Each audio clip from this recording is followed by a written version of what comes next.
Security.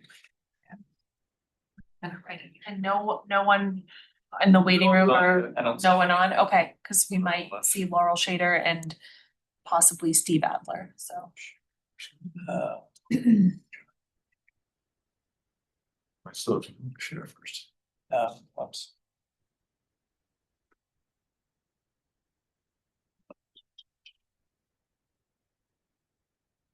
Get used to Teams and then. No, I haven't used Zoom and God. Great. Right. Are we good to get started? Okay. Welcome, everybody. Welcome to our second SWAG meeting of this year. Great to see all of you. I'd like to start with just doing a round of introductions so we know who's here. I'll go first. My name's Andrea Amico. I am co-chair of the SWAG and with Al, and I am a Portsmouth resident. Michelle Flynn. I am obviously a Portsmouth resident. I was elected to the city council in November, so I'm new to the committee. I'm Patrick Hillman, also a resident, and I'm one of the citizen residents. Shan Zedema, resident of Portsmouth, one of the citizen members. Dan Finan, another resident citizen member. I think we're all residents probably, Yeah. right?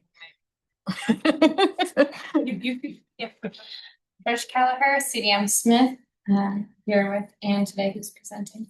Ann Malenfant, CDM Smith. Mason Caceres, Assistant Water Resource Manager for the City of Portsmouth. And Al Pratt, Water Resource Director for the city. And nobody online, correct? Yeah. See, okay. All right. So we have a great agenda tonight. We have guest speakers tonight. Thank you so much for being here. But first, we're just going to start with, we have to approve our minutes from the March 11th meeting. So we would need a motion to do that. Somebody wants to make a motion? Okay. Do we have a second? Second. Okay, great. Is everyone in favor of approving our March 11th meeting, 2026 meeting minutes? Great. We didn't receive any edits or feedback. So, and is anyone opposed to it? Okay, looks like those are approved. Thank you so much. All right, if we want to go to, this is our agenda for this evening. We circulated all this ahead of the meeting as well. If you want to go to the next slide, please.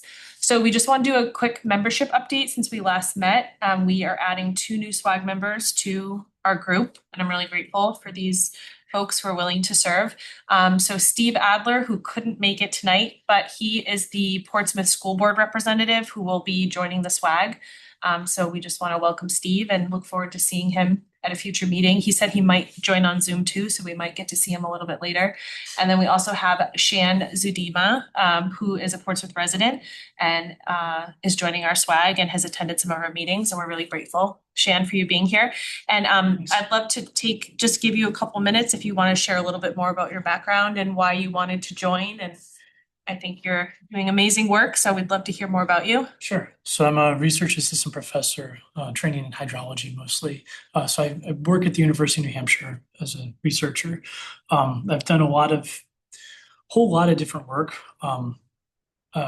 regarding hydrology, contaminants, typically more on the environmental side, typically how contaminants affect wildlife, biota, and whatnot, and also into irrigation, water resources like that. But I've been always very interested in this. When I first kind of got into this business of hydrology and hydrogeology, I was working for the U.S. Geological Survey and doing some very intensive, sampling of groundwater and from like homeowner wells down in Woodbury, Connecticut, and the public water supply system there. So I've been very interested in this a long time. I spent a long time in consulting and the entire time trying to get closer and closer to the clean water side of things. So this is the closest I've ever gotten. Great. Awesome. Great. Welcome. Yeah, welcome. Thank you so much. Interested in being here. Okay, great. So I think we'll turn it over to Ann, who's our guest speaker, who's going to speak to us tonight about water quality and climate change. Thank you again for being here. Man, you're so nice. That's and speak at the New England Waterworks Association had a water quality symposium in early May. And she presented this there, and I thought this would be perfect for all of you to hear kind of what we're dealing with potential climate changes and how that's affecting our water treatment and, challenge that we have. So thank you for coming and doing this. Thank you. Thank you. Thank you for having me. I got really into looking into the climate change and impacts just because what I did see happening to a lot of my clients and things changing and why is this changing and trying to understand the root cause to help them solve their issues. So that's, I guess, a little bit of background of how I ended up here with this presentation. So Get into another presentation. Might have to. that's okay. I didn't click on it yet. So. I might have to get out of this. It's fine. Your presentation was formatted in a different way. I brought it I in wondered here, when I sent tried it to over. change it, and I said, no, let's keep it in the. So you go down, Yeah, I can do it. okay, Why am I I'll share, not- share. The other screen, sorry. Maybe. Is it there? Yeah, right there. There. Sorry about that.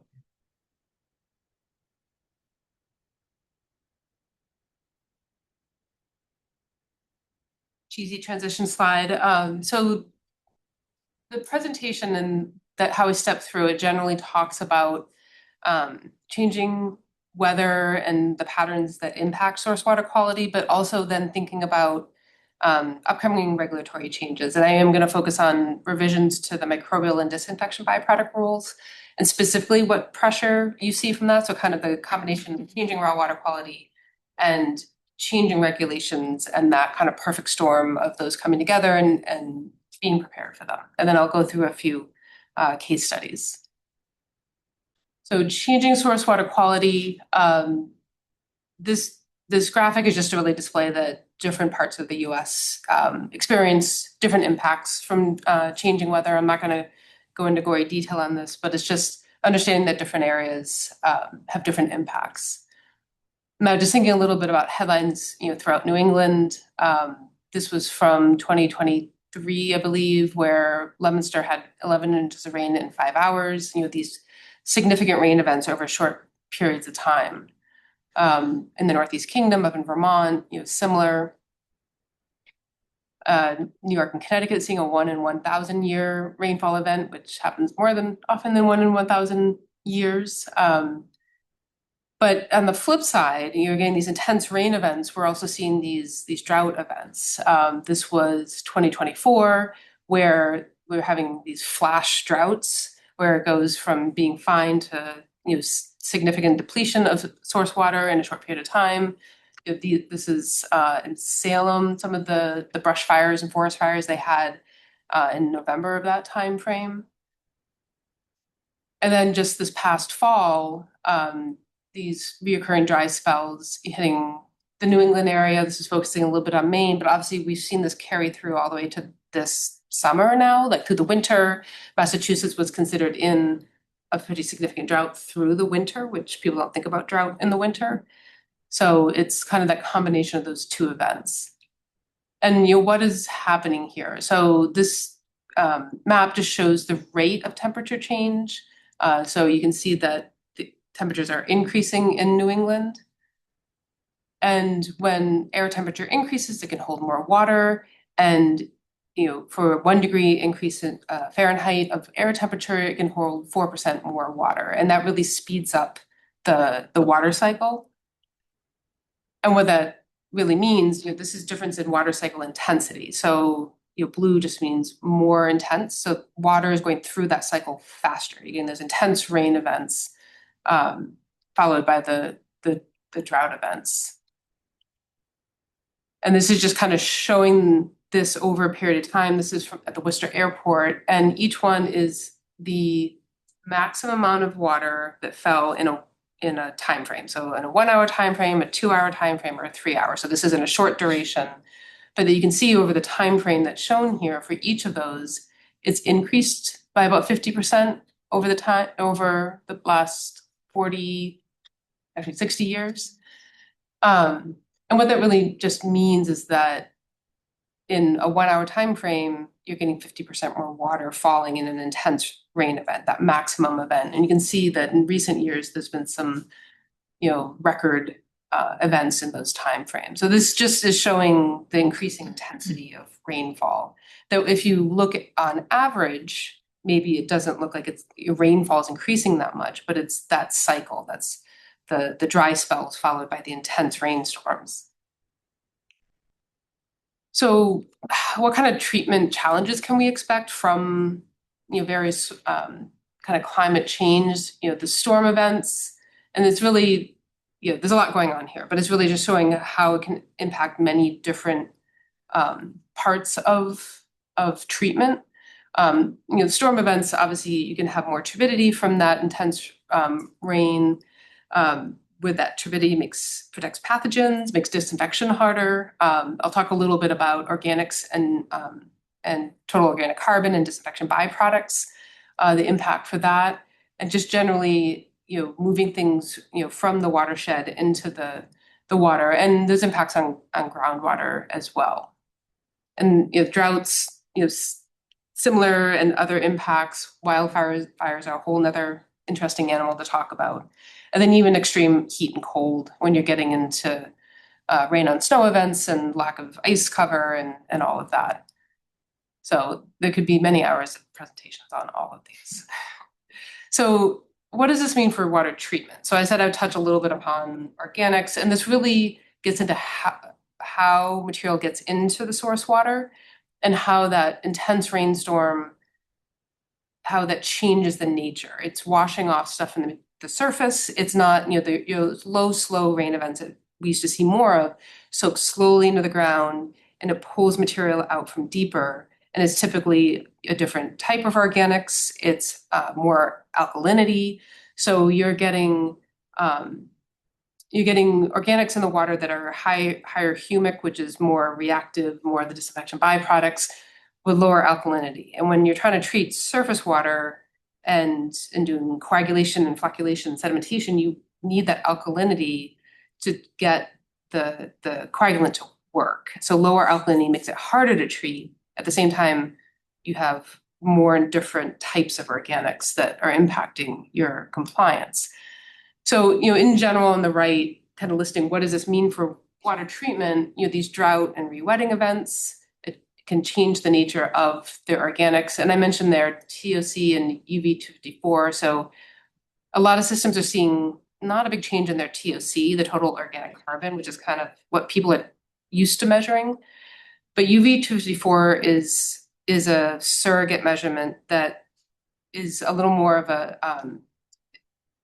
indicator of reactive organics. And so if you're measuring UV254, you might see the changes happening versus just measuring for TOC. It's actually really easy to measure too. You see increasing organics just because of better mobility through the water cycle. As I said, with that changing nature of their organics, it's more reactive with chlorine, the decreasing alkalinity, less ice cover, rain on snow, all of those combined. And really the root that it gets down to that many people are asking, like, why is my source water not acting the way that it used to? And hopefully you understand a little more why at this point. But just looking at treatment and the impacts, the red on the bottom is talking about the impacts to the water treatment, for a surface water facility. And the green is an indicator of treatment that can be added, changed, modified to address the issues.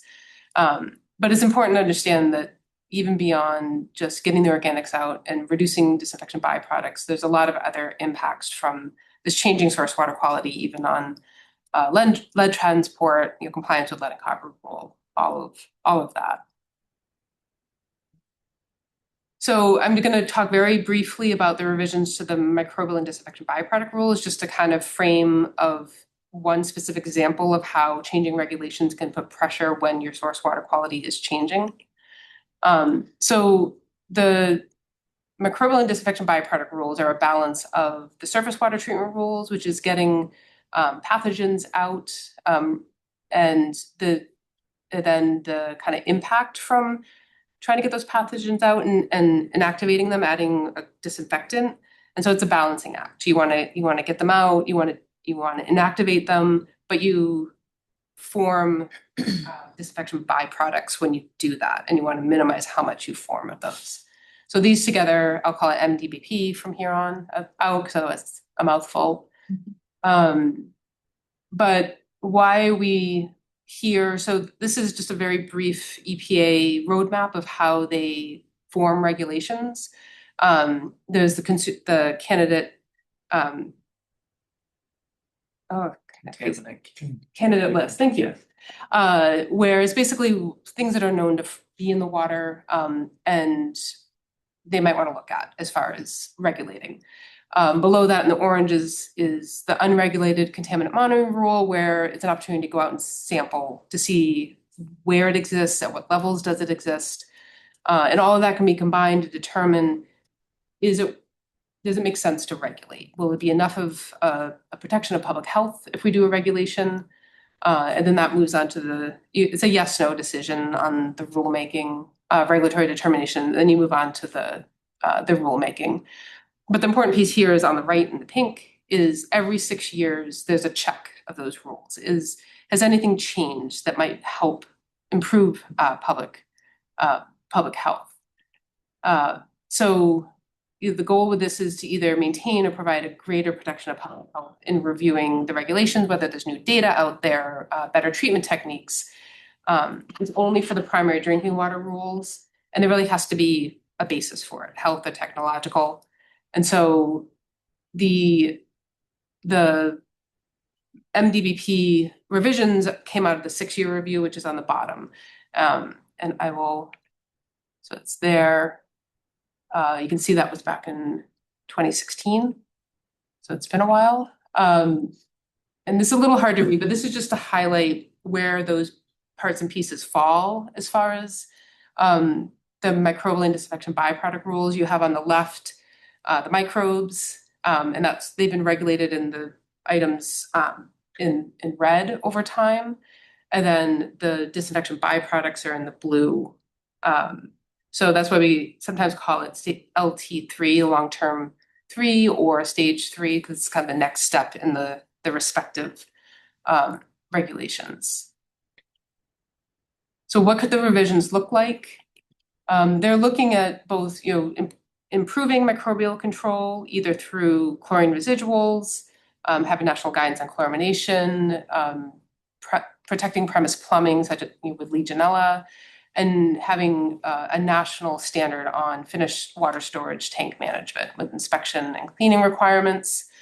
And then on the DBP side, looking at DBPs of emerging concern and looking at more with precursor control. So this is just recommendations. This isn't what will be in the rule, but these are all the things that were looked at in the consideration of the revision. So I want to highlight one of the working group recommendations that came out for the revisions, and because this will kind of thread through to everything else, of a minimum chlorine residual. Right now, you need a detectable chlorine residual, and I say detectable in air quotes because detectable actually doesn't mean anything until you get up to like 0.1, 0.2. Below that, it's basically meaningless. And the original surface water treatment rule had a 0.2 milligrams per liter minimum for free chlorine. And that was negotiated out and it ended up being detectable. So this is almost kind of a return to where they were back then.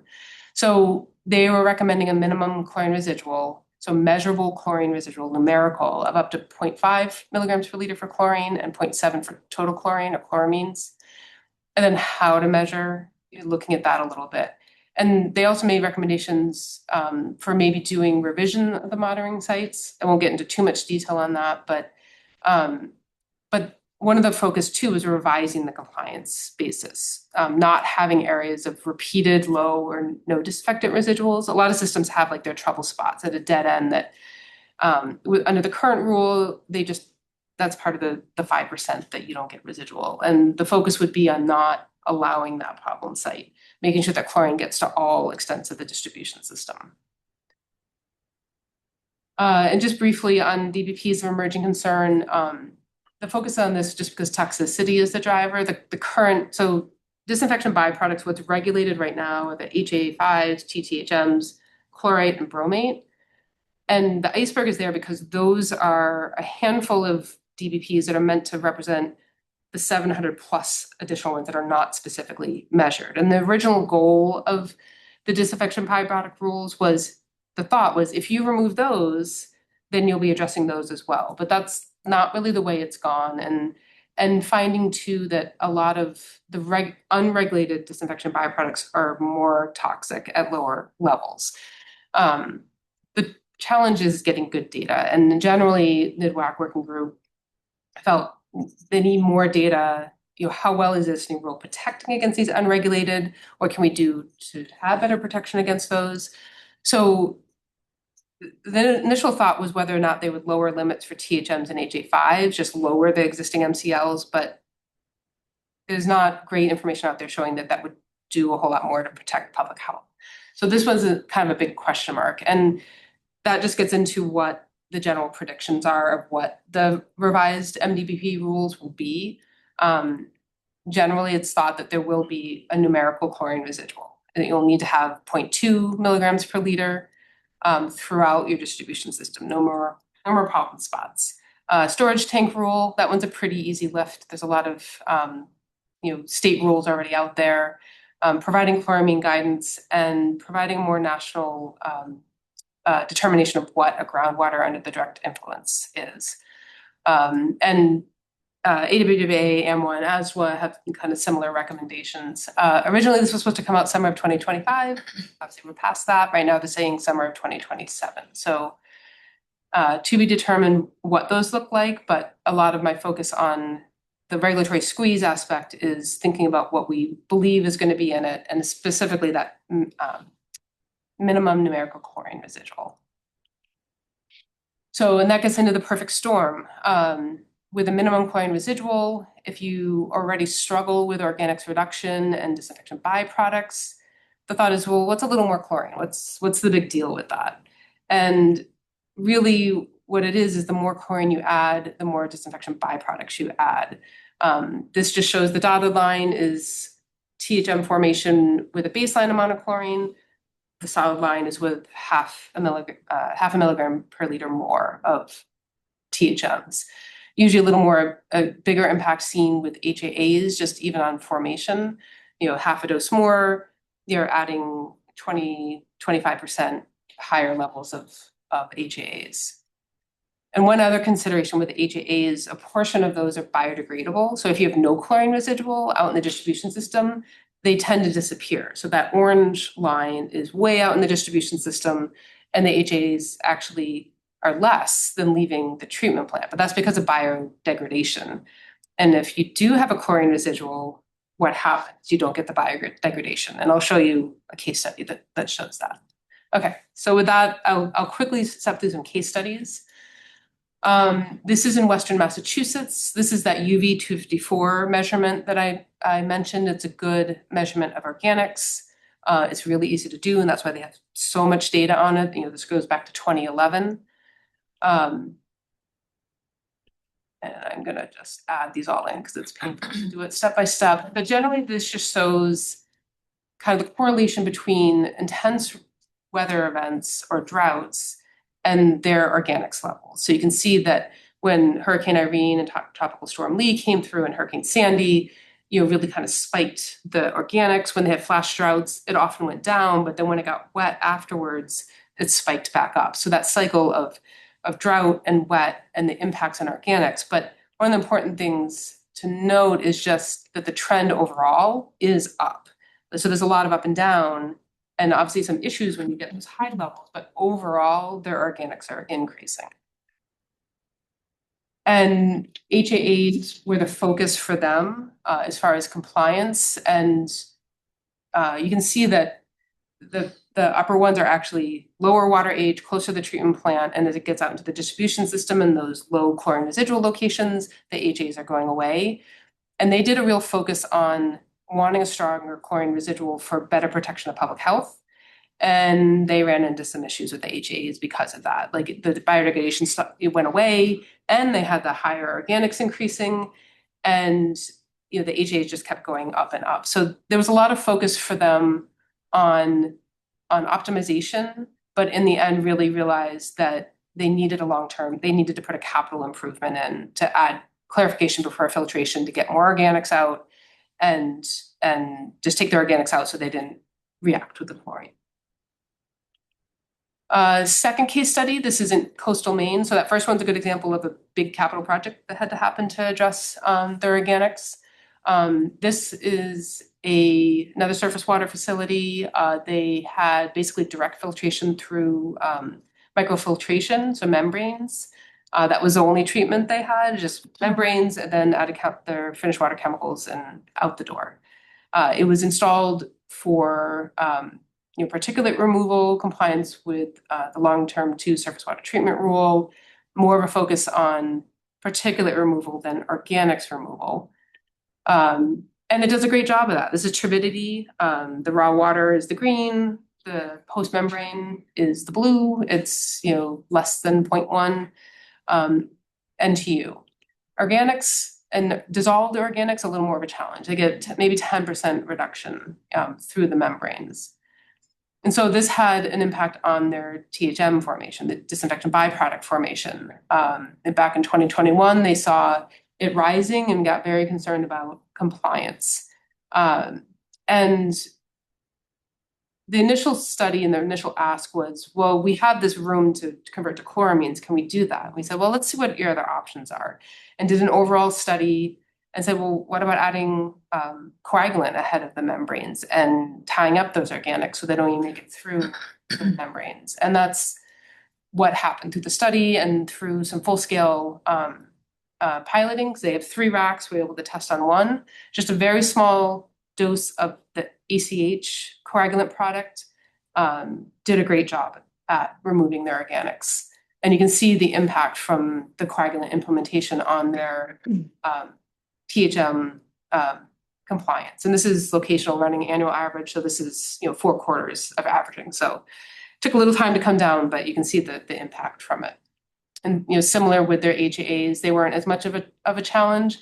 But the important thing to note there is that while it wasn't as much of a challenge, you can see the gray line at the bottom is that really old site that had no chlorine residual and biodegradation. And so the HAs looked great out there, but it was because of biodegradation. They were biodegrading their way into compliance. And so once they implemented the coagulant, they were able to get much stronger chlorine residual out in the distribution system. They don't have biodegradation, but they don't have a compliance issue as well. And they are actually using more chlorine now than they were before the coagulant addition, but they don't have a DBP problem because they can use that to maintain the chlorine residual, but they're not forming the disinfection byproducts. Because it was interesting. I wanted to look at their chlorine use and say, oh, look how much less they're using, and why are they using more? And then talking and figuring it out, that's why they can. And they've optimized it a lot. They have an online UV 254 analyzer, so they can really minimize how much coagulant they add to minimize impacts to the membranes. But it's obviously been a really good tool for them for compliance. And then one last case study, Central Maine. This one has 2 source waters. They have a pond source upstream of the conventional treatment plant. The conventional treatment plant has ferric sulfate for coagulant. And then they also have a river source. And through source water quality study we did for them, we found kind of the difference between the pond source. We helped them get to know their sources. And really finding that while the pond source has lower organics, it has higher alkalinity, whereas the river source has higher organics but lower alkalinity. So that plays a little bit into some of the treatability issues. They always saw the river source as a better source, higher, more consistent water quality. They wanted to draw from that if they could. They did some improvements so that they could. And so historically they'd used the ponds and they topped them off from the river intake, but they did improvements so they could direct feed from the river. And they thought that was great. In October of 2022, there's some intense rainfall events. The ponds had a big spike in turbidity, so they switched over to the river because that's a higher water quality. But they couldn't treat that either. And they were trying to figure out what was going on. And really, it's a combination of, this is upstream, dam releases, material in the impoundment, but also those intense rains dilute the alkalinity in the river, and that combination of high organics and turbidity, low alkalinity. They were using ferric coagulant with no raw water alkalinity addition, and ferric sucks up alkalinity. It needs alkalinity to do what it does. So when you have none, it it doesn't treat anything. And so they were struggling to treat. And so it was really going back to the basics of coagulation, and this is kind of the, I guess, the emphasis on this case study. And for many systems is needing to go back to the basics and understanding the chemistry, what you need to be doing, because what you were doing before may not be working anymore, and you need to understand why. So ferric alone wasn't up to the task. We did a lot of jar testing with them, and then we're able to add a second. They were adding soda ash downstream, but not before the ferric addition. So added that, and now they have much better control over their treatment. And just an interesting aside related to kind of climate change, beyond treatment and the impact of the infrastructure, they didn't have a generator because the way the treatment plant had been added on to over the years, very complex electrically to be able to do that. But they never lost power. They were like right on the main line with central main power. It was fine. And they never lost power until they did. And they were actually out for about a day without producing water from a kind of a crazy storm event. They've now solved that issue. They have a generator, but never say never. And just ending on maybe a positive note, can warmer water be helpful when it comes to an activation of Giardia? Warmer water means less contact time with chlorine, or maybe less chlorine. So it can be helpful if you have a little warmer water. And so just take home messages, just being aware of changing source water quality, know your water, things that were predictable, and you know your system, you know your treatment, but things are changing and seeing weird things happening. And just thinking about current compliance, but also know what's coming down the road, and understanding historical data. I'm a big proponent for building data. You may not think you need it now, but you'll be very thankful to have it later. And then plan your operations and capital projects accordingly. You're thinking about this into the future as you're making improvements for things like PFAS, or you might be able to kill two birds with one stone and not have to go back and spend a lot more money shortly thereafter. Okay. So much. Thanks. Question about the LT3 regulations, how Laura's 2025, now 2027. That's just when the regulations will be proposed. Then there's the comment period and everything else that goes along with that. So September 2029, I believe, is the deadline of when they're supposed to regulate by. Okay. But obviously they've slid the proposed dates already. Are they talking about the complications with potentially installing automatic flushing hydrants instead of upping your chlorine dose? Because clearly just upping your chlorine does result in more DBPs. But on the flip side of that, and you talked about the biodegradation, which is great. Seems like a benefit in some way on that front. But when it comes to pulling fresh water at further extents of the system and talking about automatic flushing hydrants, you're now contributing to dwindling your source water capacity. Yeah. Are they talking about that as well? Or I mean, I think there's a lot of different best practices of how to address it. Obviously the automatic flushing hydrants is an issue, especially when it comes to like, we're in a drought, nobody, water your lawns where you're kind of wasting water at the end of the system, and maintaining enough source water capacity. If you're close and losing that water, I think it's whatever works for a system. If you have the capacity to waste that water and you can't easily loop it, it is that balance of what is the right solution for that portion of this distribution system. As you were saying, it gets into the complication too, though. If you pull fresh water and you stop the biodegradation, is that going to create another issue as far as compliance with HAAs? But I always get back to the root goal of the original rules was that by removing and reducing the HAAs and THMs, you're supposed to be representing all the other ones. If you're biodegrading, that's not really removing. that's true. And it's the same with aeration in tanks for THM compliance. That's just volatilizing the chloroform. It's not actually addressing the root issue. That's true. It gets you in compliance. Yeah. But if there's a better way to get back to the root cause of it and address it, that is more in the nature of the original regulation and will help you with the compliance with the potential minimum chlorine residual and maybe future other regulations related to DBPs. Okay. Question more for Alan Mason in terms of like, how is this applying to Portsmouth? So I know I remember a while ago, a presentation, I think Brian Getz was still with us, that there were the TTHMs in the distribution system here in Portsmouth, maybe closer to Newcastle or something. I don't know if I'm remembering that correctly, but so So can you apply this to our city and like, what's the current status and are there things we need to be doing? yes. Okay.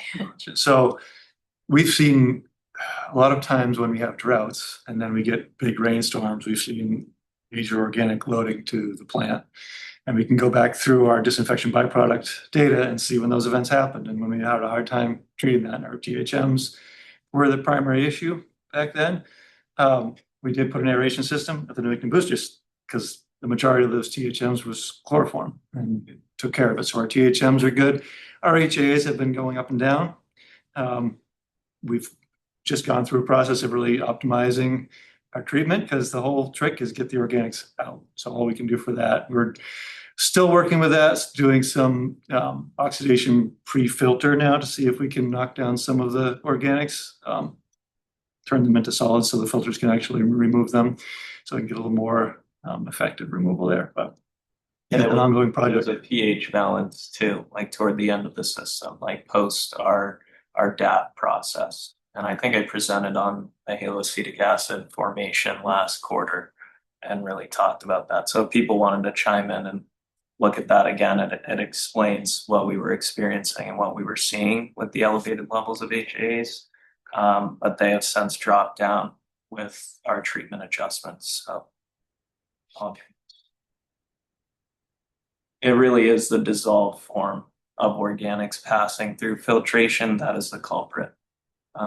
We can play that balancing act all day and kind of chase it with our chlorine residual, but it's really that removal is very important to us. So, and that will dictate where your DBPs lie. And how often do you have to test for the DBPs? Is it? Quarterly. Oh, okay. And it's throughout the system. Those samples are taken throughout the system to see how the DBPs change and develop through the system. So that's good. We have a lot of dead ends in Portsmouth. It's an old system. So there's areas where, if that rule goes into effect of where the low chlorine residual is, that's when we're thinking, okay, maybe some of these dead ends that we have, if it's too difficult to loop, then put some flushing hydrants.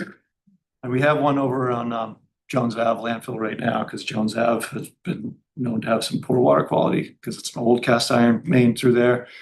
And it's worked really well bringing fresh water in. And it doesn't lose that much water. It's just enough to keep some water moving through there. So we may look into doing more of that. But yeah, it's multi-pronged. How do we address this? Ideally, if we could take all your organics out, that'd be great. But there's other ways of managing it. So, yeah, we'll see.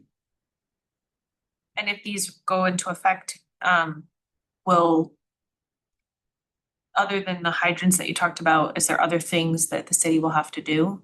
Have to think about in the future? Right, we've already looked into, and we will be doing a pilot test pretty soon on adding granular activated carbon in our filters out there, which will be great for removing organics as well as PFAS.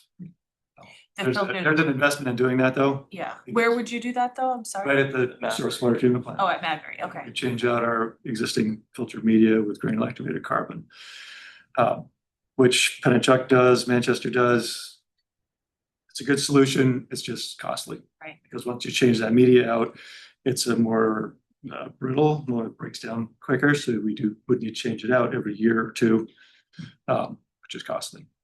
And I think a lot of systems are looking for that now with PFAS treatment. So there's probably a high demand for it and it's more expensive too. And the cost, Yeah. So. And I wanted to ask about, you started off talking about how climate change is going to be affecting treatment for disinfection byproducts, but it's kind of a segue here. should we also expect those types of things to also affect how we're treating for things like PFAS? And can you speak to that a little bit? It does. I mean, so higher organics, a lot of the treatment processes that are put in place for PFAS removal, such as granular activated carbon, it competes with, carbon, granular activated carbon works by, has a lot of sites to absorb things. But if you have things to compete, like organics, then it's not going to last as long. The sites will be used up faster. So the carbon won't last as long. So treating ahead of the carbon to basically protect it and let it focus on the PFAS a little bit more is really important.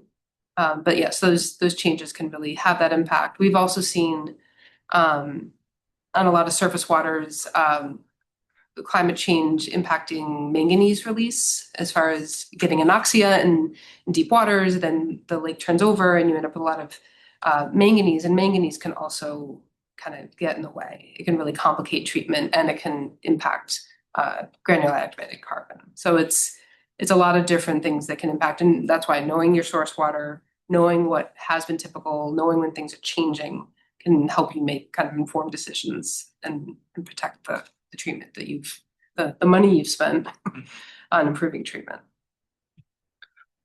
Are there any practical things you can do just in the watershed itself to keep the runoff? I mean, beaver dams and stuff like that, but I don't know if I've ever really seen any. I mean, you can't go out and break the watershed or, Minimizing development, where we can, so you have the natural watershed, because it's the best way to do it, because it's the impervious surfaces that help concentrate these high volumes of water, which then often channels into more turbidity. So, but we don't have a lot of control over that. But like cleaning vegetation along the edges of anything like that. Minimizing Buffer zones erosion. are good, right? Yeah, that sort of thing. Vegetation would help, yeah. Yeah, right now the Bellamy has a 50-foot buffer zone, no cut zone, which is a little something, but the shoreline protection rural state has 250-foot buffer zone, but there's still limits of things that can be done there.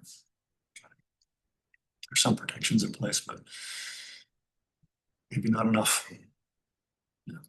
And what do you see like between, because in Portsmouth we have surface water, but we also use groundwater wells. So like what's the difference when you see these issues between groundwater and surface water?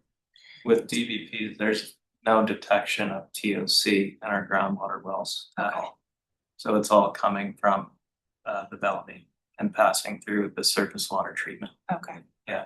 But the Bellamy is the largest supplier of our water. 70%. Yeah. Yeah. So That's critical. Though we're seeing the drought right now, it's affecting all the neighbors' supplies because they're dependent on groundwater. Thankfully, it's not hitting us quite so hard because we have the surface water. right. Great. Do we have anyone online? No one joined? Nope. Okie dokie. Does anyone have any other questions? Thank you so much, Anne. This is very helpful. Really appreciate you driving up here to be with us tonight. We're gonna move on our agenda. You're welcome to leave. You're welcome to stay as well, but don't feel like you have to. Really appreciate your time, so feel free to step away whenever you need to.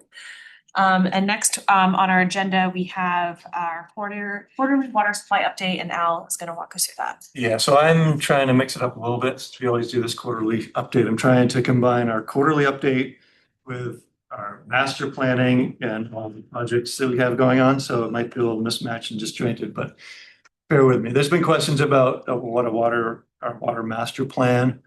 And we have done water master plans in the past. We've done one in 2002 and again in 2013. Little different in what they covered, but generally sort of the general topics that are covered in the water master plan are. So I'm going to kind of try to talk through different elements of this because we look at a lot of these elements every month or constantly. And every time we do our capital investment planning, we look at infrastructure needs. So we kind of always tuned into the master plan. A lot of the work that was identified in 2013 master plan, we've already done. A lot of upgrades came out of that. I'm not opposed to doing another water master plan, but it is a big effort and it'd be costly to do it again. So we'll see where we're at. There's a lot of things here that we can cover already. But it's good. Portsmouth is changing. So I'm going to step through some of these here. So population and water demand projections, typically looking how things are going. You know, the city is growing, more and more development is happening. How is that impacting our demands? And water supply capacity and conditions. I have a lot to talk about there in these coming slides. And then I'll go through these other items here as we go. So population water demand, this is kind of looking at what our demand has been back through 2004.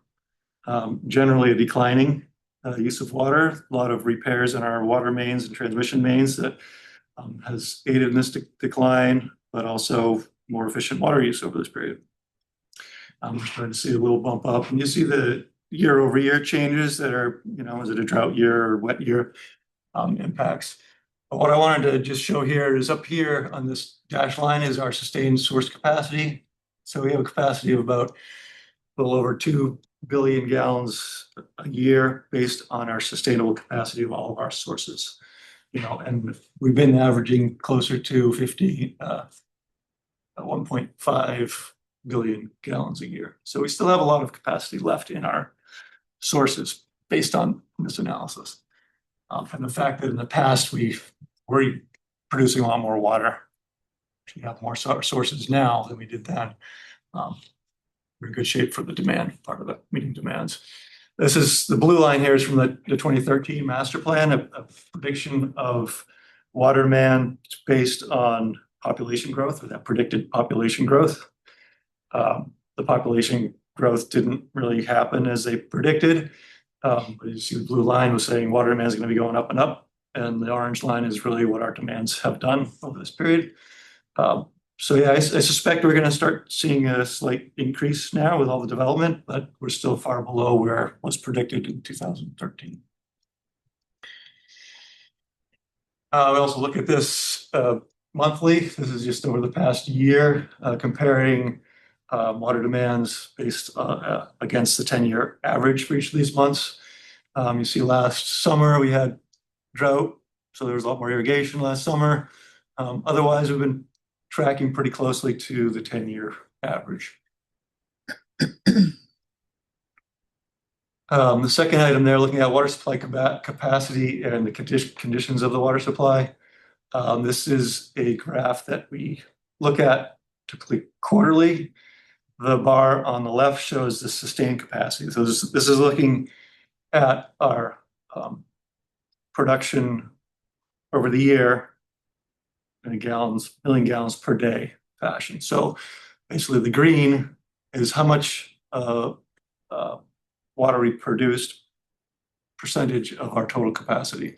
So we essentially have this 28.6% residual capacity, water that we didn't use on a sustained yearly basis, which equates to about 1.66 million gallons a day. So that's sort of our extra water, if you can say that.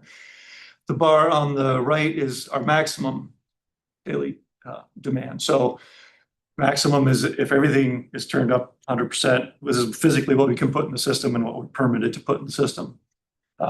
And we have, this is based on May data. Our maximum day was 3.78, which is 43% of our what we can actually put in the system at any time. So just a graphical way for us to look and see how close we are to what our overall capacity is. And you can look at the capacity at each of the sources. So this is just the Bellamy Reservoir. We've talked about the Bellamy many times. So these are just some statistics that I wanted to put on the slide of the capacity. Overall capacity about 770 million gallons in the reservoir.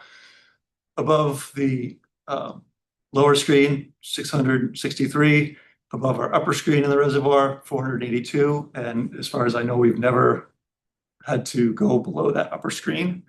We've always had that much. Even 2016, we were getting close to that upper screen, but we still had a lot of residual left in the reservoir for as quantity of water.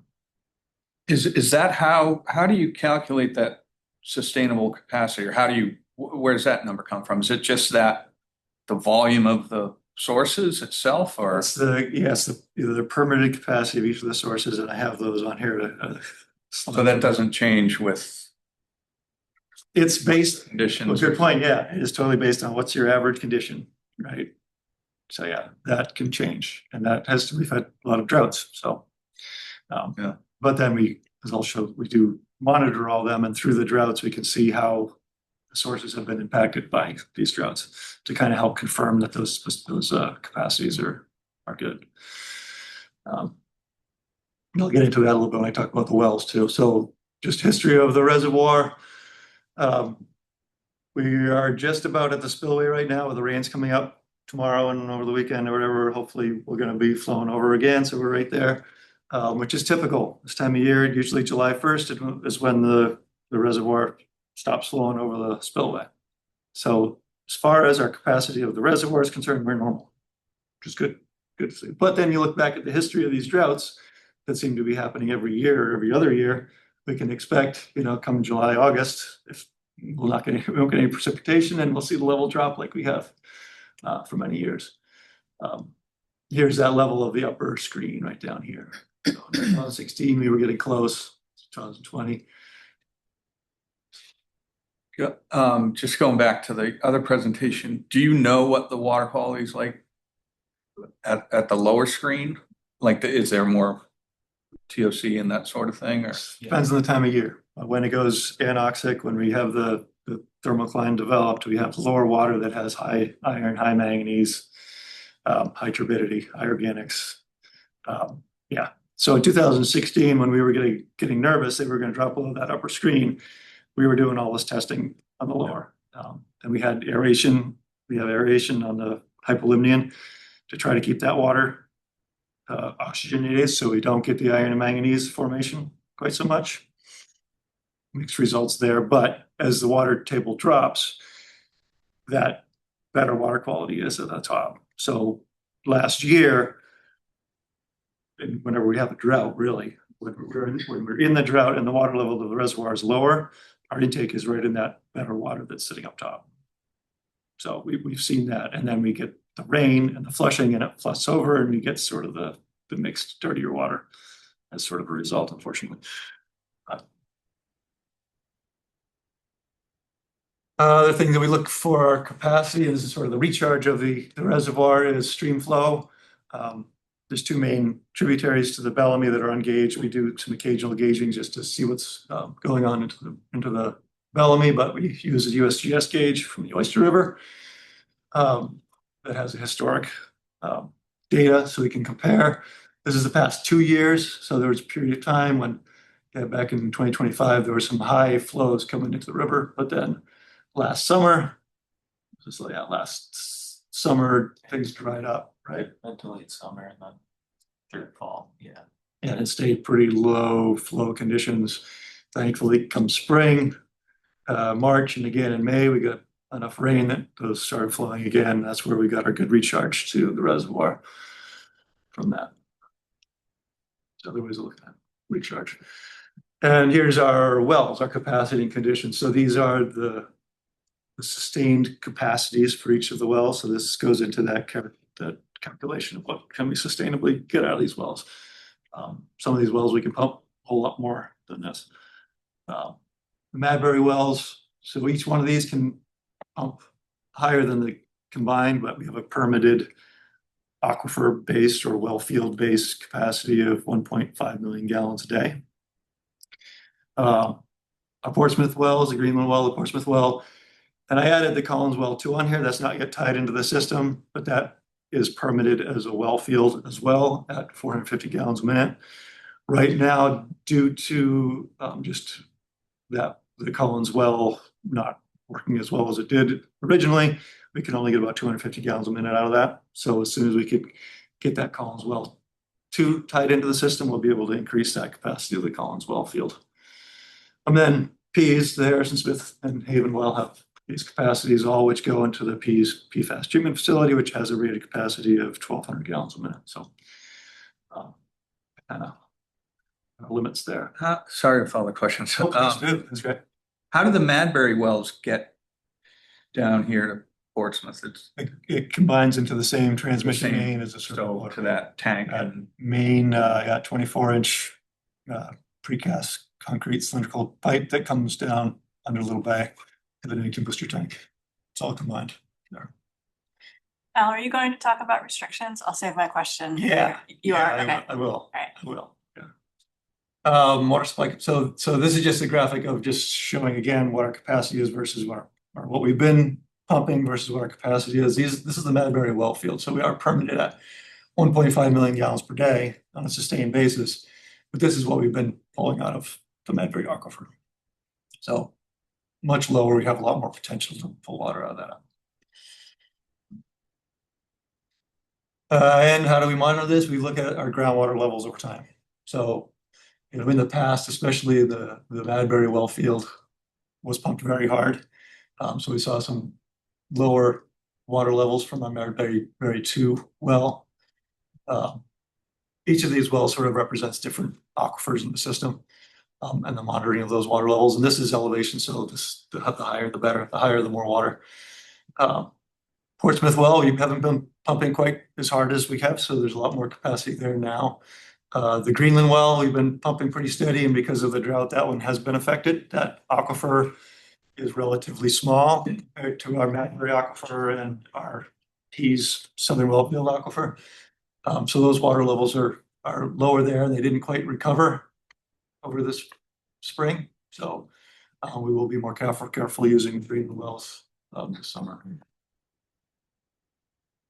And yes, the drought continues here. Sitting here, though, I heard up in northern New Hampshire, they had like 7 inches of rain and like last week. So one of those extreme storms.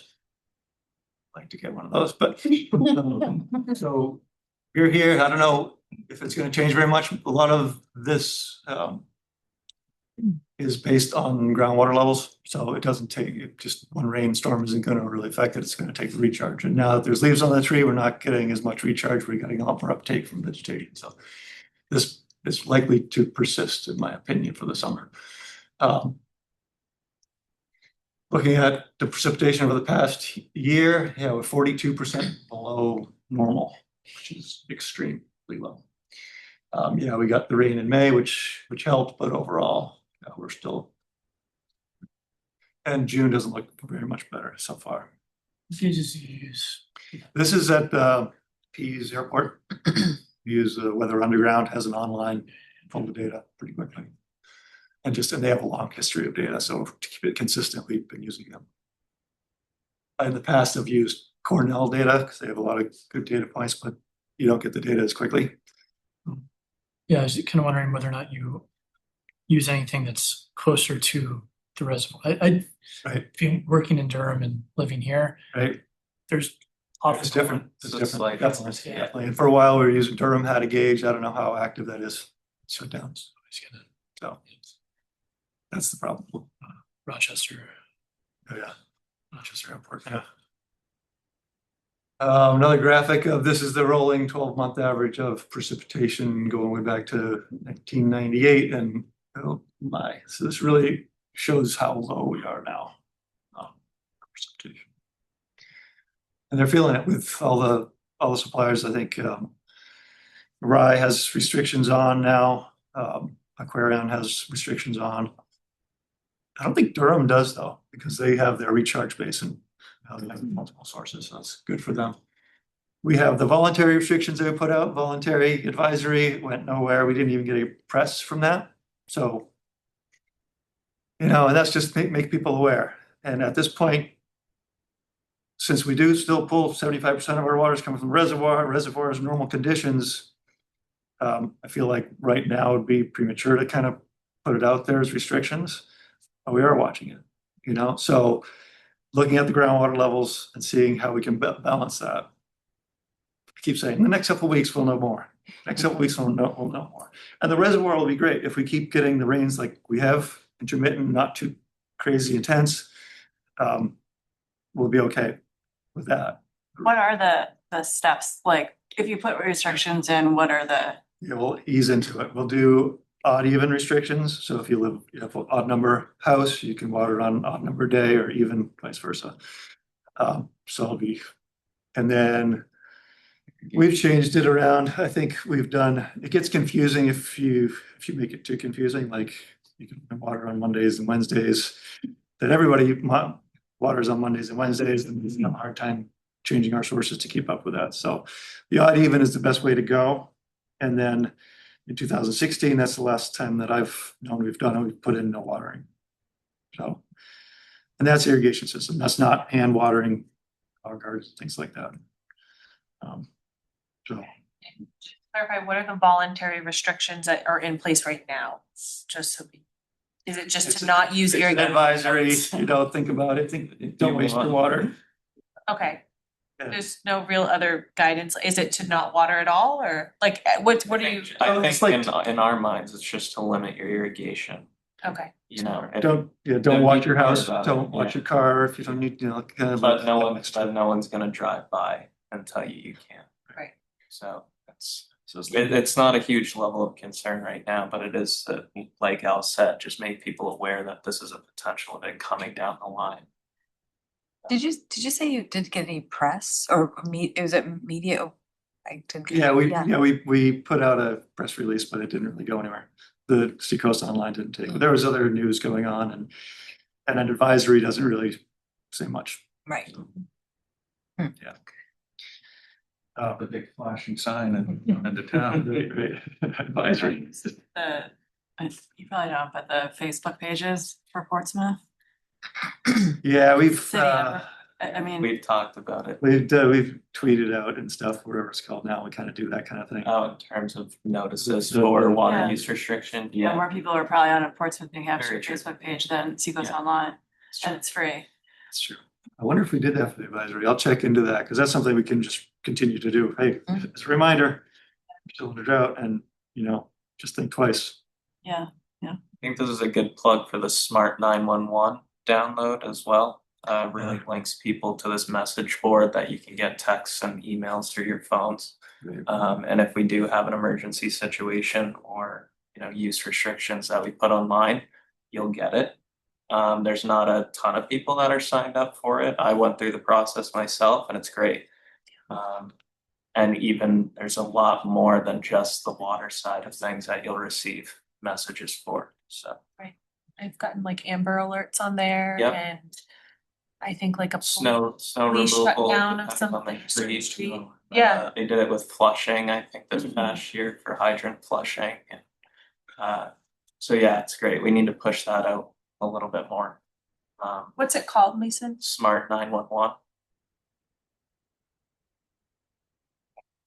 In 2016 with the full restrictions, did you see the results of that? Oh, yeah. Works really well, because the summertime is we get about a 40% increase just because of the irrigation load. So you see that drop right off. It definitely helps. It's more, there's more work to do because once you put the restriction in place, that means our crews need to be, watching the meters, seeing who's using water overnight, and then going out and tagging people, driving around looking for irrigation systems that are on, tagging people. Do the multiple tags. It's not till the third tag that a fine goes into place, but some people don't care about that. They'll pay the fine and move on. So it's a lot of labor on our part to enforce that, unfortunately. So we'll do it. We have to do it, if it gets to that point. Moving on back to the water master planning, we're still on that second item. I'll cruise through the other ones, but a lot with this water supply capacity and conditions, we're constantly looking at our supply conditions. Other component of that is the source water protection, Bellamy source management, monitoring for cyanobacteria, the Bellamy watershed, which I'll talk about in a minute, wellhead protection areas or source water protection plans, all of that goes into managing our sources. That's really part of our master plan. All the facility work that is done, all the upgrades, treatment facilities, our PFAS treatment, et cetera. Which I won't get into too much. This is the quick abrupt segue into a point. A while ago, we had a presentation from Dover and the Dover Group for the Poland Road landfill. There's news there that they have submitted their 100% design for their remediation system out there. Just so you know, Bellamy is just to the south and southwest of here. So up here is the Tolan Road landfill, or the former Dover municipal landfill. And much of the plume of 1,4-dioxane is heading towards the Cocheco. They have some controls in place along here. This study was really focused on the southern plume that's heading towards the Bellamy Reservoir. Much of the concentration is focused around, and this is for PFAS and 1,4-dioxane, is, if you remember the presentation, we have it online if you needed more details, but they submitted the consultant for the Dover group submitted their 100% design for a pumping system as part of a fence line to prevent this plume from getting to the Bellamy Reservoir. So this is now with the EPA for their review. So the plan is to build an access road down through here this year. Let that sit for the winter so it's all in place, and then next year put in all the piping and all of the extraction wells that they need to along here, and begin extracting that water. The aquifer itself is a really complex, many interbedded sand and clay and silt layers, so it's not like this plume is rushing to the reservoir. It's a really slow moving plume of the 1,4-dioxane and PFAS. So they've done a lot of other testing, and those results are online. They're quarterly sampling for 1,4-dioxane at our treatment plant to make sure that nothing is coming through there. We're sampling for PFAS in the raw water and the tributaries, so we're not seeing any major contribution from this site now. But it's great to see that they are moving forward with this. This is sort of the solution to getting it away from the reservoirs. Anyway, I just wanted to. Are they gonna treat the water, Al, that they pull out? Or it's just To the pumping it? Dover municipal treatment plant. Okay, there's no treatment of that water first before it goes. As far as I know, and I don't think there's much talk about that, so that, yeah. Okay. Something that is a question, right? Right. So anyway, just want to bring that up in the source water protection things that we're watching. This is sort of about the reservoir. Other thing with the reservoir, the work that we did, we spent 114,000, I think it was, something like that, for dam repairs, which just completed last month. They did a great job patching some of these cracks had been there since the 50s or 60s when the dam was constructed. You know, there were some old seepage that are now cleaned up very nicely. So it was a good investment. We got to keep this dam for the long haul here. PFAS treatment, other big projects that we're working on, the Greenland Well PFAS treatment. We are getting closer to the 90% design for that facility. Once we get that within, I think we're supposed to see that come early, mid-July. That will be submitted to the state and the town for review. Basically, this is just a rendering of the building. This is the existing building. This pavement and the building is just a computer-generated rendering, but this is kind of what it will look like. Hope to go out to bid in September so construction can start even over the winter if we get moving to start putting some of the underground work in. But the majority of the construction will be next summer. And will the GAC be inside the Yep. new building? There'll be 2 10-foot diameter GAC buses in there. And are you seeing you mentioned how the Greenland Well is not doing as well during the drought? Are you seeing impacts of the PFAS levels because of that? Are they higher? Haven't. Oh, okay. They've been pretty similar, right, with the PFOA. PFOA is the only one that's like right around 4.1, 4.2. It's right over the limit. Actually lower this past quarter, and it dipped below the 4 part per trillion Okay. regulated level. And what's the PFOS? That's been below 4 for a while now, Okay. which is interesting because back in 2016 or 15, when we started monitoring this, it was closer to 6 and 7. Dropped off. So wouldn't that be something we put the treatment plant in and it drops below 4? Right. Okay. Part of this project is permitting of the old Greenland Well. So this is part of our planning for emergency contingencies. We have the existing well. It's permitted at 450 gallons a minute. We want to permit the old well as a backup well. So it'll still work as a as a well field, we'll have the permitted sustainable capacity of 450 gallons a minute out of there. But if we ever had a source go down or emergency came up, we'd be able to get the emergency authority from the state to be able to activate both of these wells and pump at 900 gallons a minute into the system, which we just started to do today as part of our permitting process. We need to test out both wells to see how they will respond, how aquifer will respond to that testing. So that's underway right now. Fingers crossed. We have to pump for 5 days into the system. Good news with the Greenland well, PFAS. So we received the money, but we were awarded PFAS settlement funds. So this is the New Hampshire DES, or New Hampshire settlement with the manufacturers of AFFF and PFAS materials. We received a little over 3 million for the Portsmouth system, and a little over 1.5 million for the P system out of that settlement. And that, as I'm been told, is just disbursement funds. So basically, still needs to go through council for acceptance of these funds. But other than that, it'll be just when you spend money, which we will for the Greenland well, we submit that as a disbursement request to the state, and we'll get that money right back. So it seems like it's going to be set up fairly straightforward and easy for us to get these funds. So it's not a loan, they're literally giving you the money. And so how does that work for Ps? Because my understanding is the Air Force is paying right now for all of that, right? Even the water operator, everything. Yep. So will that just be a surplus of money that the city could use in other places to address PFAS, or how will that work? Yeah, that was my question too. Right now, unknown. It's dedicated for the P system.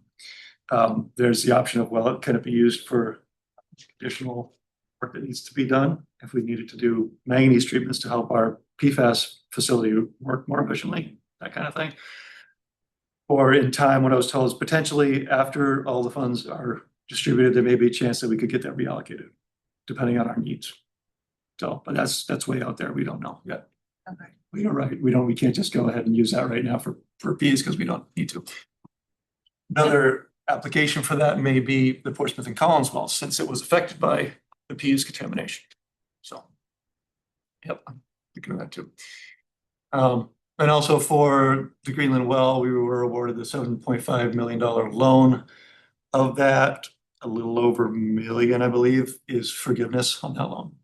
So adding all this up, it helps. This was estimated to be about an $8 million project, so we'll see what the bids come in at. What we're doing. Portsmouth and Collins wells, PFAS treatment. There has been no movement with the Air Force. Surprise, surprise.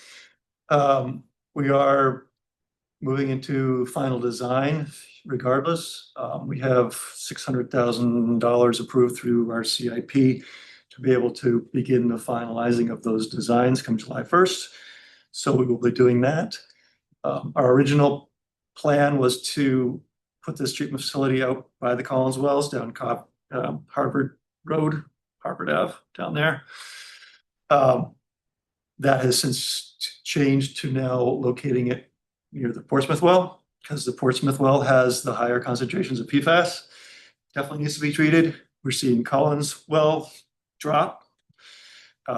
So doesn't matter which way we go. We can either want to connect both wells anyway. The Collins well will have to come up to this site to be treated here. This is more of a neighborhood setting. My original thought of not having the site here, because it's a very small site, but it's small because the DOT owns a right of way that we're going to be working to try to take that right away. It shouldn't be an issue. It's a historic right of way for the construction of this area. So we're moving into a feasibility just to make sure we can build the treatment plant here instead. But similarly, it'll be a 2-vessel granule activated carbon treatment system. So that was all in number 1 and number 2. I'm going to breeze through the other numbers here this time. Just take it away here. Storage tank capacity and conditions. As you know, we've been doing a lot of work on our storage tank. So every 5 years, we inspect our storage tanks, and we have the robot go into the inspections and vacuum up any material that's in storage tanks. Last time this was done was 2025, I believe. And following that, we had Haley Ward, that was a contractor looking at the Lafayette tank specifically. we had them look at all of the tanks to see what we could do for all these tanks. This is just a list of what all of the capacities are of our storage tanks. The Hobbs Hill tank is part of Pease. Air National Guard is on here. We don't own that tank, but it is connected to our system, so that's really our Air National Guard's responsibility to manage that tank. But it is part of our overall capacity out there. So we recently went out to bid for rehabbing, painting, spot repair. All three of our Portsmouth tanks. It's the Newington Booster tank, the Spinney Road tank, and the Lafayette tank. Bids came in under what we predicted. We were thinking about 2.9 million to do the scope of work that was put together. Low bid came in just over 2.2 million. So that was good news. We just got the contract over to them yesterday. So we're proceeding with plans for that. The schedule is this fall, draining the Spinney tank, spot rehab, the inside, and full exterior painting on the Spinney tank. Come next spring, Newington Booster tank, that's a full repair, paint interior and exterior, the tank's in rough shape. And then come fall of 2027, we'll move over to Lafayette tank to do the spot rehab there. So. Al, I live on Middle, and every time I walk on Spinney, I'm like, God, can't we do something with the water when you drain it? Like, there's nothing you can do with it. You just have to let it go. Could line up tanker trucks. I mean, it would be one thing if it was early spring and then people could take it to fill their pools or whatever, you know. In the end, I think there'll be about 200,000 gallons of water, which isn't huge. Okay. So we'll be putting out notices, and you know there'll be a little bit of pressure drop in the system because we're going to drill go as low as we can to try to minimize that loss. Got it. I didn't know that. That's good to know. Okay. Yeah, we're going to try to minimize. Yeah, it's going to be sad when that just goes down the drain. Yeah. So where will it actually go? Down a storm drain? There's two different ways. Yeah, one way will be down the storm drain right on Spinney Road. There's a storm drain down to the Okay. little part of that road. And the other, we go at it's the overflow, but you can open it up so it goes out to a drain along Route 1 and down. There's some culverts down there that goes over to a wetland area. Okay. We're gonna have to watch that carefully because we don't want to flood out Route 1. So we kind of have to manage this. So it's hard. It might take a week of draining at a low rate. Are those storm drains backed out before? Yeah, we'll make sure all that. And we'll dechlorinate the water that's remaining in the tanks, so there's no chlorine just going into the rivers and such. So Someone was asking me about it, so that's good to know. I appreciate that. there's a lot to it, and we'll have to do a lot of public outreach before we start doing that. Looking at the relative sizes of the tanks, I mean, Spinney is one thing, but Lafayette's a pretty big storage tank. That can have system-wide effects for a while. So the Lafayette tank has a lot of issues for water quality is the problem. That's why we originally did that study with David Ward. You know, because we weren't getting mixing. It was just a 7.5 million gallon tank, without much mixing in the summertime. So it was an issue with our disinfection byproducts, you know, loading up in there. So we did add aeration. No, we didn't add aeration. We added mixing there. So at least we're getting so we're not getting that stratification over the summertime. It's not ideal at all. Part of the CIP, I think it's 2033 or something, is the potential of replacing that tank with a more appropriately sized tank at elevation. You know, I think that tank was designed and built because it was a cheaper way to go. Build a big, you know, standpipe with seemingly a lot of water capacity, but in reality, you can only use the top part of that water because that's your pressure in your system. So you can only vary that tank by maybe 10% before you start losing pressure in the system. So when we're doing this, when we take the Spinney tank offline, we may need to increase the level in the Lafayette tank to make sure we're getting that pressure throughout the system. And we have another consultant that's modeling that now just to see what that optimum elevation is to make sure we can maintain the pressure in the system. This tank is offline. And when you say an appropriate size tank on Lafayette, do you mean a smaller tank? No, it'd be closer to a 2 million gallon tank. As opposed, it's 7.5 million right now. Wow. Yep. Okay. And, talk about, master planning, that's kind of like in the distance, we have to think about these things, because especially that's a major, that's probably a $10 or $13 million project. So. So yeah, next on here, distribution system assessment, there's a lot to do with the distribution. And, over the years, we put some money into it, a lot of projects that have come online. Islington, all those water mains have been replaced, part of these complete street projects. It's a lot more efficient to change out water main when you're changing out the sewer and all the other work that goes on the streets. We've been doing that for a while. With all these bigger street projects, we've been able to tag on a lot of the water main replacement, which is good. That being said, there's a lot of water mains out there that we know need to be replaced. There's a lot of old cast iron mains that are failing. They get a lot of tuberculations. Cast iron mains that are 8 inches are now 2 or 3 inches of actual open space that water's flowing through, and we know that. So we have put more money in our CIP to try to start working towards those. We have, engineers. We're going to be working on different parts of town to start making plans for replacing some of those water mains. But yeah, we do have this goal of, if a water main should last 100 years, well, then you should be changing out 10% of those a year to kind of stagger the replacement cost. So that's about 2 miles every year. We've been pretty good with all these complete street projects and keeping up with that. Now those projects are starting to go away. Now we can start tagging on these troubled areas that we know about. But funding, it costs a lot to change water mains out. It's about, already spent about $2 million a mile right now. So 2 miles, that's $4 million a year that we need to be spending to keep up with this. So, and we don't have that in our budget. Service lines, ongoing stuff with the inventory of our service lines and the galvanized replacement program, which I had hoped to have kicked off by now, but Trish has done a lot with the service line program through CDM, working with the state, and you work all over New England, or are you national? Connecticut. Yeah, mine's more regional to. Okay, so big project that we're continuing to work at the inventory part of it. Now we're over, we're done with Maple Haven. Yeah. Now we're over at Elwyn Park, doing the potholing around curb stops to identify unknown service lines. Other points here, transmission main replacement and maintenance all along this, that's an ongoing project. Valve exercise replacement, hydrant replacements, all these ongoing things that we are working on.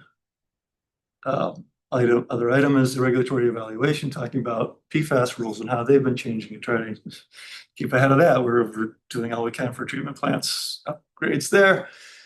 Infection byproduct rules and microbial rules and how they'll be changing and preparing ourselves for that. And the CPA contaminant candidate list that just came out in April for 2026. There's 88 compounds on there. A lot of herbicides, pesticides, microplastics is on there. Some biological components on there. So they'll get whittled down to, what is it, 40? It's 30 for the UCMR. The UCMR. So we whittle down to the 30 that we'll need to sample for. In 2027, 2028, I forget what the years. It's the intervals that we go through here. So that's something that we need to, learn as much as we can ahead of time to get ready for. And all the financial work that we've been doing to make sure that we have the funds to be able to keep up with all our development projects. We just completed our Y27 rate study, which has changed our rate structure. We've now added a third tier in our rate structure. A lower tier, a 0 to 5 unit tier, to help people be able to afford that lower consumption of water. We've increased some of the other rates to be more appropriate to cost of service. So some of the higher water users that demand more on the system will now be charged more appropriately for that. Meter replacement and management, that's a whole program, making sure that we are accounting for all the water that goes out there and billing appropriately. Our billing system changes are coming. We're doing a lot of work in our automated billing system throughout the city, and the water sewer billing is a component of that. And then appropriate management of our water enterprise fund to make sure we can predict where we're going with all our CIP projects and make sure we have the funds to be able to do them all. We don't have Kim. It was not here. We don't have Dave either. So, Kim McNamara, City Portsmouth Health Officer, is on her swag, and she was supposed to be here tonight to talk to us about some efforts that she's been making around community education. So I can update what I know, if that's okay. So you all may recall, Kim has recommended a few times that the swag provide education around lots of contaminants people are exposed to in many different ways, you know, beyond just drinking water and in our personal care products and, you know, cleaning supplies and things like that. And so she has recommended community education. And so Dr. Laurel Shader from Silent Spring Institute and Al and Kim and myself have met to kind of talk through what that would look like on the swag versus what that would look like beyond the swag. And we really came to the conclusion that it's really something outside of the mission of the swag, you know, to talk about personal care products and cleaning supplies and other ways people are exposed to contaminants, not just through drinking water. And so Kim has made some progress in terms of trying to set up a series of public education. And the last we had spoken, she was gonna try to do something with the library and offer maybe like a 4-part series on different topics. And you know, she was going to talk a little bit tonight about the different topics that she was wanting to cover, and I think get feedback from the swag.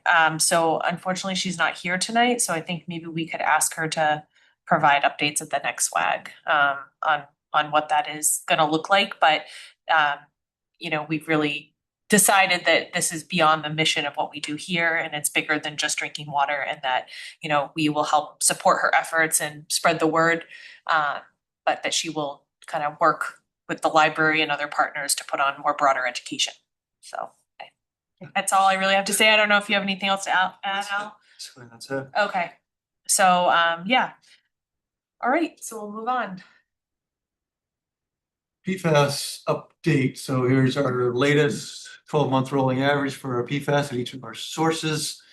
Portsmouth Wells holding pretty steady. Collins Well, see our rolling average is so close to that 4 parts per trillion, as our Greenland well is too. So good for us, but still needing to put treatment on each of these sources. Our Madbury sources, they've been very consistent around the 2, even our finished water from the treatment plant. And that's similar to what we're seeing in the raw water. So the way our treatment plant is running right now, it's not really taking out any PFAS. We don't have really the means to do that. If we added the granular activated carbon, yeah, we would expect to see some reduction. So that's where things stand now. The EPA's rules they're in the process of being revised. So back in 2025 is where the MCLs that were adopted due to litigation lawsuits against the EPA. They were revisited, and now, as of, when did it come out? May, just in May or April. Yeah. Last month.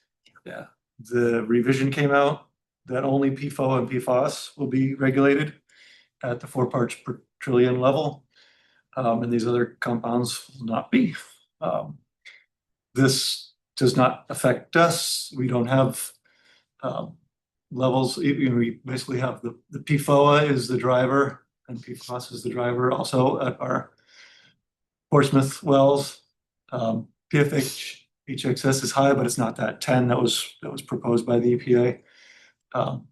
So, you know, as I've heard from the state, there aren't any drinking water systems in New Hampshire that are affected by these components not being regulated. So the PFOA and PFOS are really the ones that drive the treatment requirements. So that's where it stands now. It still needs to go through, and I let you continue on this. Yeah. So, yeah, so as Al said, the EPA under the Biden administration was going to regulate 6 PFAS, and water systems had until 2029. They gave them 5 years to implement treatment. And then just last month under this EPA administration, a year ago, they signaled they were going to do this, but last month they they formally said they are gonna rescind, they're gonna roll back, instead of regulating 6 at the federal level, they're only gonna regulate 2. And then they're also gonna extend the implementation until 2031. So they're also delaying the implementation and giving water systems a couple more years. So it's really great to hear that we're not gonna see any changes. I'm curious about the timeline though, Al. Timeline, right. It will allow more time, I guess, to implement treatment, but you're already putting steps in place. But Greenland Greenland- well is getting very close, right? And then the Portsmouth and the Collins well, I guess that will give you a little more time. Depending on funding, right? Right, okay. But, you know, I'm from the community side, you know, this is a frustrating announcement. You know, certainly the progress a couple years ago that, you know, regulating more PFAS was a good thing. And having treatment in place sooner than later was a good thing. So to see this roll back, it's certainly disheartening. But I just wanted to share with people what they could do if you're feeling frustrated by this, or so the EPA is offering an opportunity to submit verbal or written comments. And so I just shared some information here on how you can do that. You do have to register online, and there's 2 different dockets. They're receiving comments on the rollbacks, so going from 6 to 4, and then they're also willing to receive comments on the delaying of the implementation, so the 2-year delay. And so if you're interested in participating, there's a virtual public hearing on July 7th. That you can register to be a part of. And I did register, you have to register by July 1st. I got an email from them saying, you know, that they'll share more information with me, because the window of that public hearing is like 11 a.m. to 7 p.m. So in my head, I'm like, do I have to be online for 8 hours and wait for them to call my name? I don't have the specifics yet, but and then you can also submit written comments as well to them. And there is a deadline on that of July 20th. So, and it is just clear that there's 2 different changes, so there's 2 different dockets, and if you're interested in participating, that's what you can do. So just wanted to share that with all of you. Just a little bit more specifics about the documents, and that, you know, you have to kind of submit 2 different comments. So. All right, and then Representative David Muse is also not here tonight. He was going to give us a legislative update. He does this from time to time and shares different bills with us that are happening at the state level regarding drinking water and PFAS. And unfortunately, he is not here. And I certainly don't have any good information to share on this. He usually creates a spreadsheet for us. So if he does end up emailing us something, we certainly can share it with all of you. We'll send it through email. Okay, so then we're on the last part of our agenda, and which is community updates. I just wanted to share that last week was the 5th National PFAS Conference. These conferences have been taking place almost every 2 years. During COVID, there was a 3-year gap. And they started in Boston in 2017 and 2019. And they have since moved around the country and highlighting different communities that are experiencing PFAS contamination. So last week it was in Tucson, Arizona. And I was invited to speak at the conference and participate in a workshop.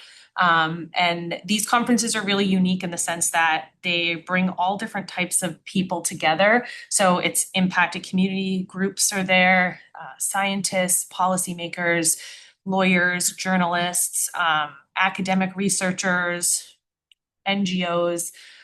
So lots of different types of people come together to share different information, and there's panels on policy, health effects. There was one on firefighters this year, farmers.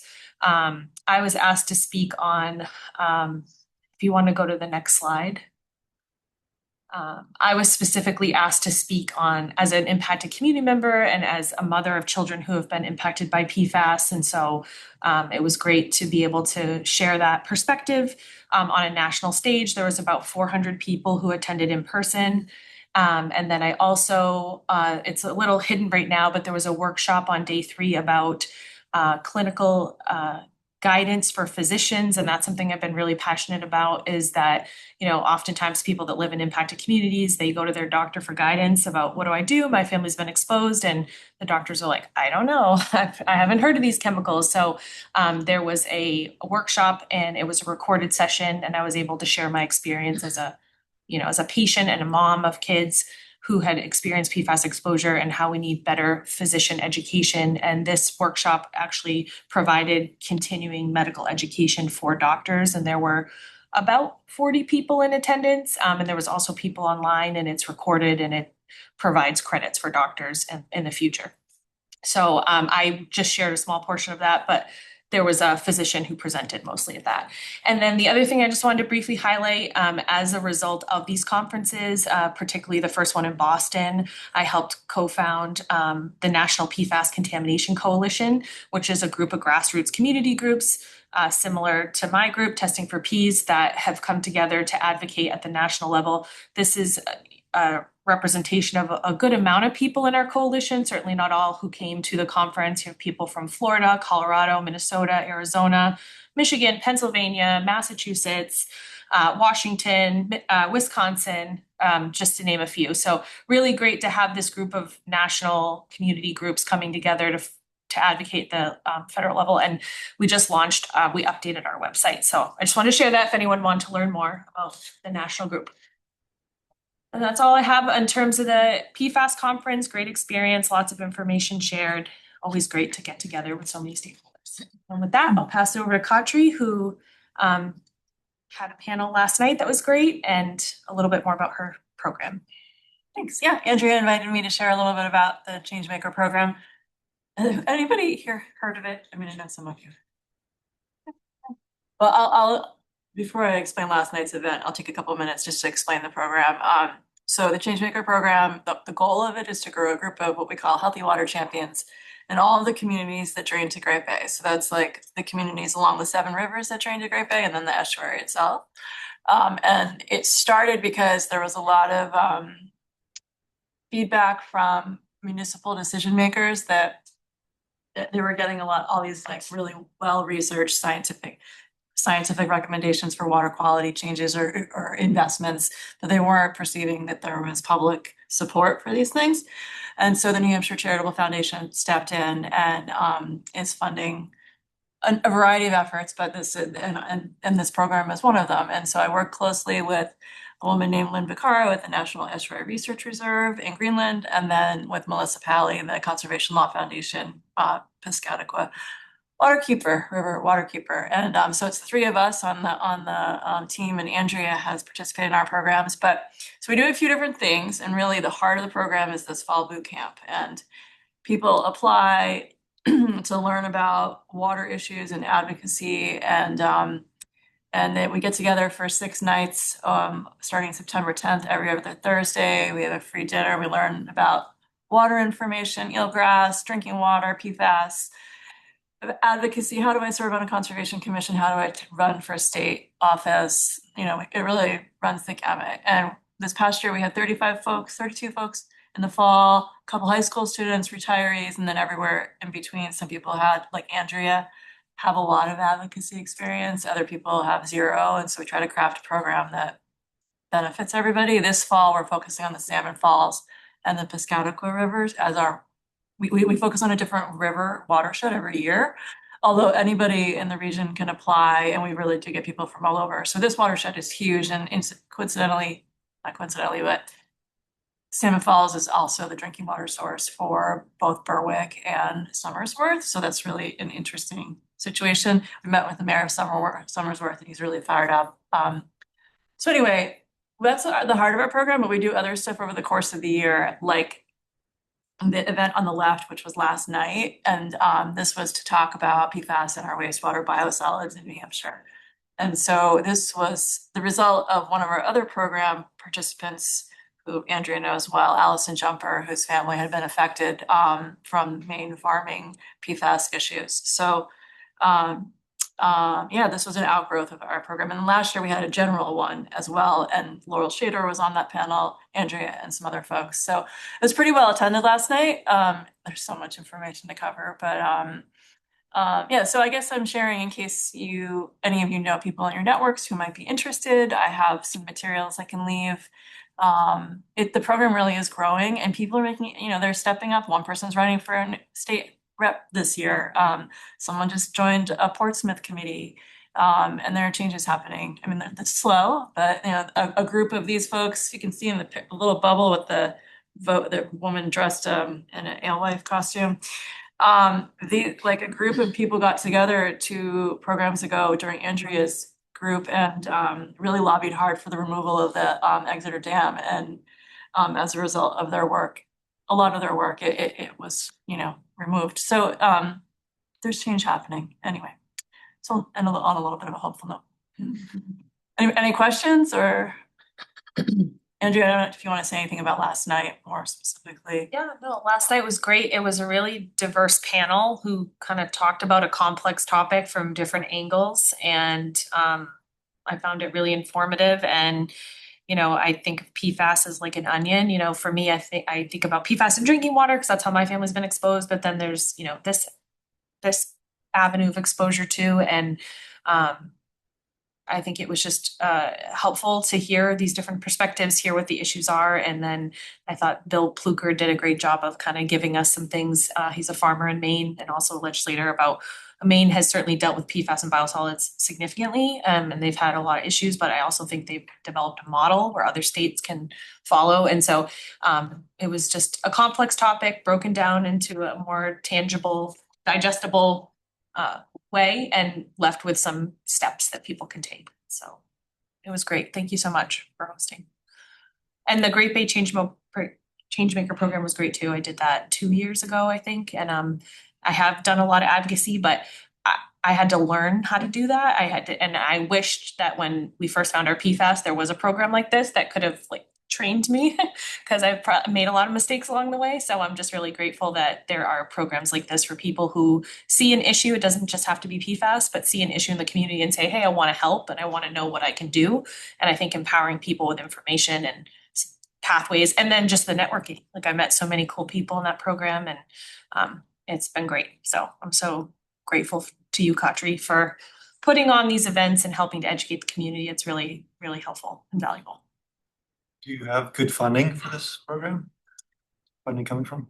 Yeah, I mean, Is it coming from the state or is it? actually, a donor committed $12 million to Great Bay 2030 through the New Hampshire Charitable Foundation for all the folks who work kind of in the water world around the estuary to work together and not, be repeating our information and working in silos. So we're in our 4th cycle, but it'll keep going and there is talk that it will be refunded. This program, I mean, not because of me, but this program is a really successful program. So if not all of the programs within Great Bay 20 are refunded, we're hopeful that this one is one of the ones that will prevail.